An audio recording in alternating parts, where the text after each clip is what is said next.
క్లాస్‌లో different types of children ఉంటారు. Mainly కొంతమంది రాయడానికి వస్తది, చదవడానికి వస్తది. కొంతమందికి రాయడానికి వస్తది, చదవడానికి రాదు. కొంతమందికి చదవడానికి వస్తది, రాయడానికి రాదు. ఎలా అయినా ఉండనివ్వండి. కానీ టీచర్ చెప్పింది వింటే మాత్రం if you listen to your teacher, you will get 50% of knowledge definitely. And remaining 50% you will get by practising. నిజంగా చెప్తున్నా.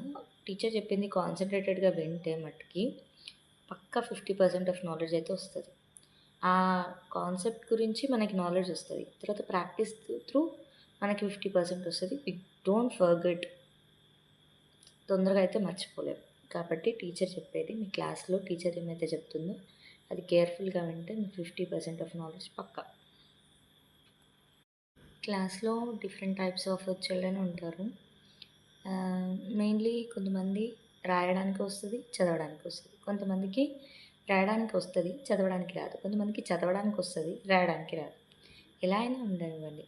కానీ టీచర్ చెప్పింది వింటే మాత్రం if you listen to your teacher, you will get 50% of knowledge definitely.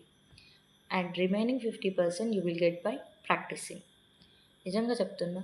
Teacher చెప్పింది కాన్సంట్రేటెడ్‌గా వింటే మట్టుకి పక్కా 50% of knowledge అయితే వస్తది. ఆ కాన్సెప్ట్ గురించి మనకి నాలెడ్జ్ వస్తది. తర్వాత ప్రాక్టీస్ త్రూ మనకి 50% వస్తది. We don't forget. తొందరగా అయితే మర్చిపోలేం. కాబట్టి టీచర్ చెప్పేది మీ క్లాస్‌లో టీచర్ ఏమైతే చెప్తుందో అది కేర్‌ఫుల్‌గా వింటే మీకు 50% ఆఫ్ నాలెడ్జ్ పక్కా.